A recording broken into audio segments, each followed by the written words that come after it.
তারা প্ল্যান কি, তাকে কি বানাবেন? তাকে আগামী দিনে রাষ্ট্রপতি বানাবেন? এর কারণ হলো তাকে প্রধানমন্ত্রী বানানো যাবে না, প্রধানমন্ত্রী ছোট পদ। এর কারণ হলো তিনি একজন রাষ্ট্রপতিকে মেরে ফেলেছেন। তো যে রাষ্ট্রপতিকে মারতে পারে সে তো রাষ্ট্রপতির নিচে অন্য কোনো পদ পদবি পেতে পারে না। ফলে বাংলাদেশের যে শাসন কাঠামো, সাংবিধানিক কাঠামো, এটা পরিবর্তন করে প্রেসিডেন্সিয়াল ফর্ম অফ গভর্নমেন্ট তৈরি করে মেজর ডালিমকে নিয়ে যারা উৎফুল্ল, তারা যদি তাকে রাষ্ট্রপতি বানায়, গণপ্রজাতন্ত্রী বাংলাদেশের রাষ্ট্রপতি বানায়, তাহলেই বোধ হয় এই লোকটির উপযুক্ত যে পুরস্কার, সেই পুরস্কার তার যারা প্রমোটার, সেই প্রমোটাররা করতে পারে। আমরা সবাই জানি যে বঙ্গবন্ধু হত্যাকাণ্ডের পেছনে ভারতের একটা হাত ছিল, মার্কিন যুক্তরাষ্ট্রের একটা হাত ছিল, এমনকি পাকিস্তানের হাত ছিল। তার সঙ্গে সঙ্গে আমাদের স্থানীয় জনগণের যে বিরক্তি, ক্রোধ, ক্ষোভ, এটা ছিল। সেনাবাহিনীর মধ্যে প্রচণ্ড অসন্তোষ ছিল এবং তার এই খুনের সঙ্গে যারা সম্পৃক্ত অনেকেই তার দ্বারা ব্যক্তিগতভাবে ক্ষতিগ্রস্ত হয়েছেন। এটা সত্য কথা, এতে কোনো সন্দেহ নেই। কিন্তু তার বিনিময়ে তাকে খুন করতে হবে, এটি পৃথিবীর কেউ কখনো আজ পর্যন্ত স্বীকার করেনি। এবং বাংলাদেশের যে ঐতিহ্য, ইতিহাস, সেই ইতিহাসে বঙ্গবন্ধুর এই নির্মম হত্যাকাণ্ড, সপরিবার হত্যাকাণ্ড, এটি একটি কলঙ্ক হয়ে আছে এবং আরো হাজার হাজার বছর ধরে এটি পাঠ্য বইয়ে থেকে যাবে, মানুষের মনে মস্তিষ্কে থেকে যাবে। তো যেটা বলছিলাম যে আমাদের এই দেশে যারা খুনি হন, বাংলাদেশের দুর্ভাগ্য যে অনেক খুনি বাংলার সিংহাসনে বসেছেন। একজন খুনিকে নেতা বানানোর জন্য, একজন খুনিকে পূজ্য, পূজনীয়, সম্মানীয় নায়ক বানানোর জন্য বহু মানুষ সংঘবদ্ধভাবে পর্দার আড়ালে এবং পর্দার আড়ালের বাইরে রঙ্গমঞ্চে, নাট্যমঞ্চে তারা নৃত্য করছে।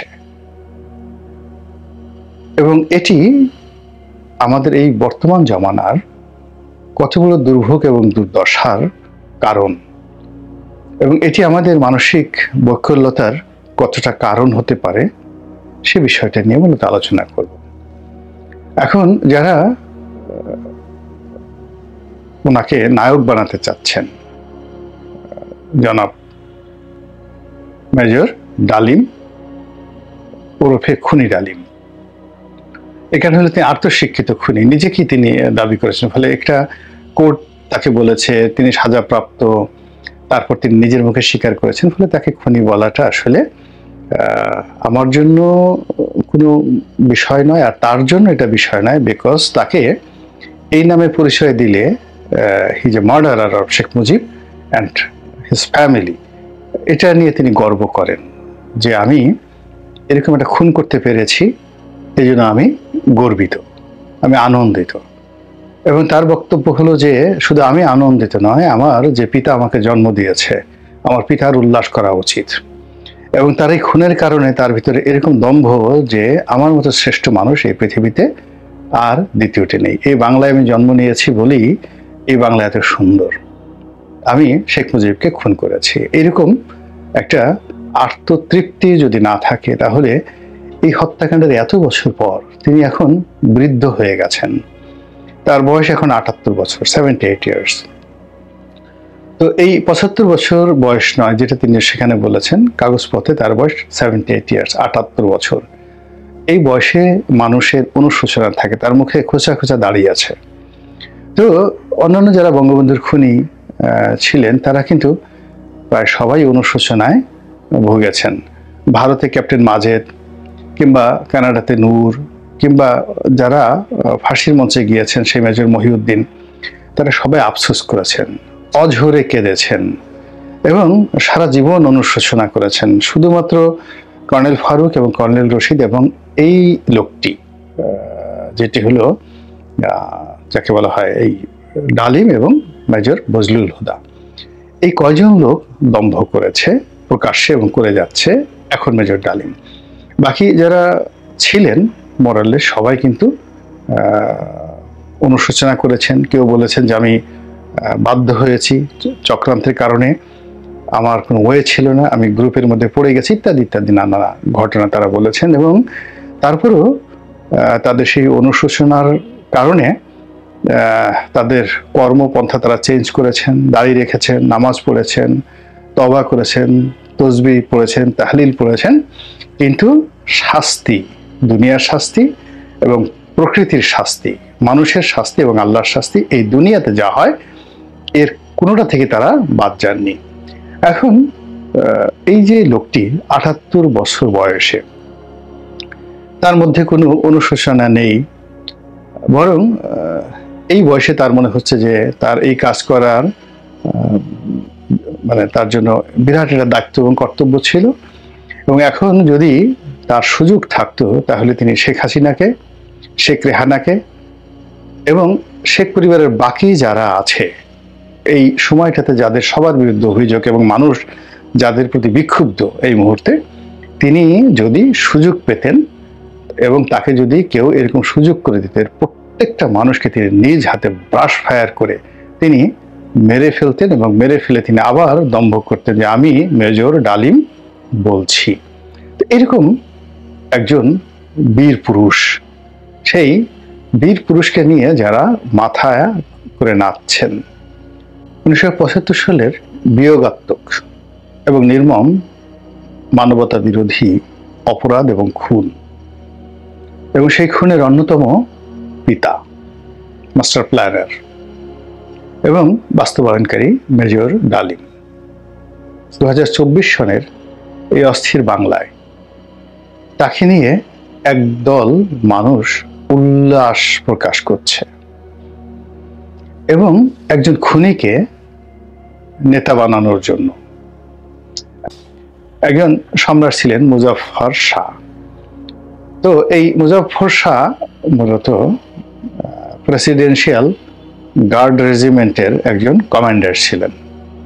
ইথিওপিয়া বাড়ি, আজকের যে ইথিওপিয়া একসময় আবিসিনিয়া ছিল, কাফরি। তো বাংলাদেশের যে ইলিয়াস শাহী বংশ, সেই বংশের যারা রাজা তারা চিন্তা করলো যে এই প্রাসাদ রক্ষা করার জন্য এখন যেভাবে এসএসএফ আছে, তো ওভাবে তাদের জমানাতেও এসএসএফ ছিল যারা মানে প্রাসাদ পাহারা দিত। তো সেনাবাহিনীর সবচেয়ে চৌকুশ দল, সবচেয়ে বিশ্বস্ত লোকদেরকে দায়িত্ব দেওয়া হতো। ওয়েল ট্রেন গেরিলা যুদ্ধে তারা যাকে বলা হয় পটু, এবং একই সঙ্গে সঙ্গে তারা রাজার জন্য জীবন দিতে প্রস্তুত। তো এই কাজ করার জন্য সারা দুনিয়াতেই এরকম যাদের রক্ত ভালো, বংশ ভালো, এরকম লোকদেরকে নেওয়া হয়। যেমন নেপালের গুর্খা, এই সম্প্রদায়টি এতটা বিশ্বস্ত এবং এতটা যোদ্ধা যে এখনো পর্যন্ত ব্রিটিশ রয়্যাল আর্মিতে যে রানী বা রাজার যে গার্ড রেজিমেন্ট রয়েছে, সেখানে গুর্খা সৈন্যদের সেখানে সসম্মানে নিয়োগ দেওয়া হয় এরকম। তো ওই সময়টিতে সবাই এরকম বিশ্বস্ত জাতিগোষ্ঠীকে খুঁজতেও প্রাসাদে নিয়োগ দেওয়ার জন্য সারা দুনিয়াতে। তো বাংলার ইলিয়াস শাহী বংশ তারা করলো কি, ইথিওপিয়া থেকে এরকম একটা ক্ল্যানের নাম শুনলো এবং সেখান থেকে আনলো, এবং সেই বাহিনীর প্রধান ছিলেন মুজাফফর শাহ।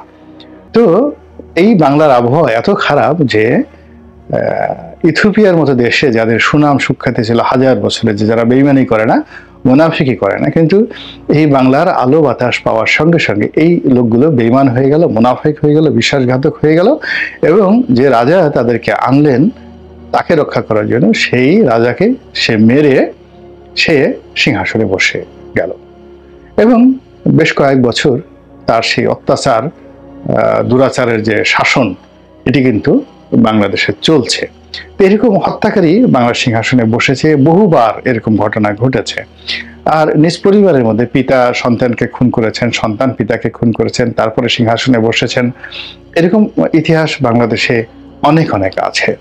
তো সেই ক্ষেত্রে মেজর ডালিম যদি রাষ্ট্রশাসিত শাসন ব্যবস্থা একটি বিশেষ গোষ্ঠীর প্রতিনিধি হিসাবে তিনি প্রেসিডেন্টের দায়িত্বভার গ্রহণ করেন এবং বাংলাদেশে একটি বিশেষ সুশাসন প্রতিষ্ঠা করেন, আইনের শাসন প্রতিষ্ঠা করেন, এবং তার যে হাত রয়েছে, রক্তে রঞ্জিত হাত রয়েছে, এই রক্ত রঞ্জিত হাত দিয়ে তিনি যদি বিএনপি এবং আওয়ামী লীগ দুটো দলকে আচ্ছা মতো প্যাদানি দিয়ে বাংলার জমিনে এদের রাজনীতির কবর রচনা করতে পারেন, এবং এখানে যত যাকে বলা হয় রাজনৈতিক প্রতিভাবান লোক রয়েছে, যারা ডালিমের যারা মালিক, ডালিম যাদের পুতুল, এই ৭৮ বছর বয়সে তিনি যাদের পুতুল হয়েছেন, যাদের পাপেট হয়েছেন, যাদের মাউথ পিস হয়েছেন, তাদেরকে খুশি করার জন্য, তাদেরকে ক্ষমতায় চিরস্থায়ী করার জন্য তিনি তার সেই রঞ্জিত হাত দিয়ে যদি রাক্ষসের ভূমিকায় অবতীর্ণ হয়ে বাংলাদেশের মূল ধারার যে সকল রাজনীতি যারা করেন, ইতিবাচক রাজনীতি করেন, গণমানুষের রাজনীতি করেন, গণতন্ত্রের কথা বলেন, তিনি যদি সবাইকে তিনি শেষ করে দিতে পারেন, কণ্ঠরোধ করতে পারেন, তাহলে ডালিমের যারা উদ্ভাবনকারী এই মুহূর্তে, উনি তো লুকায়িত ছিলেন বহুদিন, 50টি বছর তিনি গর্তে ছিলেন, লুকায়িত ছিলেন। তো তাকে কষ্ট করে খুঁজে বের করা, তাকে রাজি করা, এবং তার পেছনে তো টাকাও দিতে হয়েছে। এর কারণ হলো এই লোক বিদেশে কোনো তার কাজ নাই, কর্ম নাই, চাকরি নাই, বাকরি নাই, তো তাকে তো সংসার চালাতে হয়। তো তিনি যে বেঁচে আছেন এটা তো কারো না কারো দয়াতে তিনি বেঁচে আছেন। তো এই অবস্থাতে এতগুলো তিনি যে একটা ঝুঁকি নিয়েছেন, সেই ঝুঁকির পেছনে নিঃসন্দেহে একটা বিশাল বিনিয়োগ আছে। সেই বিনিয়োগ শত কোটি টাকাও হতে পারে, অস্বাভাবিক কিছু নয়। তো এখন সেটা দেশি চক্র হতে পারে, বিদেশি চক্র হতে পারে, ভারত হতে পারে, আমেরিকা হতে পারে, বাংলাদেশ হতে পারে, পাকিস্তান হতে পারে, এনিথিং, কিন্তু ডাজ নট ম্যাটার। আমার বক্তব্যটা হলো যে যারা তাকে নামিয়েছেন তারা যদি এই জায়গাতেই শেষ করে দেন যে উনি একটা বক্তব্য দিলেন, একটু হাওয়া বাতাস দিলেন, চলে গেলেন, তাহলে এটা হয় না। এই ভদ্রলোকের প্রতি অন্যায় করা হবে, অবিচার করা হবে। এত বড় একজন মানুষ যিনি এত একটা যুগান্তকারী হত্যাকাণ্ড তিনি ঘটিয়েছেন, এবং 50টি বছর ধরে তার সেই যে হত্যা করার যে গৌরব, সেই গৌরব তিনি বহন করে বেড়াচ্ছেন। বুক ফুলিয়ে তিনি, সিনা উঁচু করে তিনি এখনো বলছেন আমি বেঁচে আছি শেখ হাসিনাকে মারার জন্য, আমি বেঁচে আছি অন্যান্য যারা আমার সাথে বিরোধিতা করেছে, বেঈমানি করেছে তাদেরকে মারার জন্য। এরকম দুঃসাহসী সুপুরুষ বাংলাদেশে অন্য কেউ নেই। এমনকি কর্নেল ফারুক, কর্নেল রশিদ, তারাও হাউমাউ করে কেঁদেছেন। কিন্তু সেখানে তিনি এই সময়টাতে সাহস করে এসেছেন, বা তাকে আনা হয়েছে যারা এনেছেন তারাও তো যথেষ্ট সাহসের পরিচয় দিয়েছেন।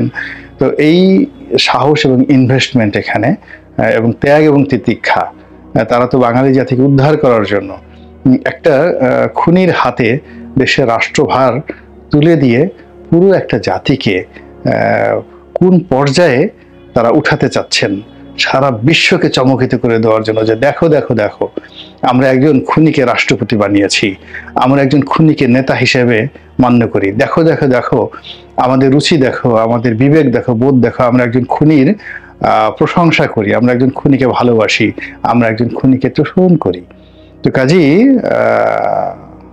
তারা যদি এই লোকটিকে একজন রাষ্ট্রনায়ক রূপে ভোট দিয়ে হোক, সিল পিটিয়ে হোক, জোর করে হোক, যেভাবে হোক রাষ্ট্র ক্ষমতায় বসিয়ে, ওই যে বঙ্গভবন জনাব চুপ্পু সাহেব যেখানে বসে আছেন তাকে বাদ দিয়ে ওখানে বসিয়ে, সেখানে যদি জিয়াউর রহমান সাহেবের সাথে বড় কোনো রাষ্ট্রনায়ক সেখানে তারা পয়দা করতে পারেন এই লোকের মাধ্যমে, তাহলেই হয়তো তাদের এই যে কষ্ট, কত কষ্ট তারা করেছেন, কত টাকা এই সময় দেখেন, এমনি বাংলাদেশে কত অভাব, যদি মেজর ডালিমকে এই সময়ের জন্য একটা টাকাও দেওয়া হয়ে থাকে তাহলে সেই টাকাটা অনেক কষ্ট করে আয় করতে হয়েছে না? তো এই কাজ যারা করেছেন অবশ্যই তাদের সফলতা তাদের দেখানো উচিত, এবং বাংলার মানুষকে একেবারে চোখে আঙুল দিয়ে দেখিয়ে দেওয়া উচিত তারা আসলে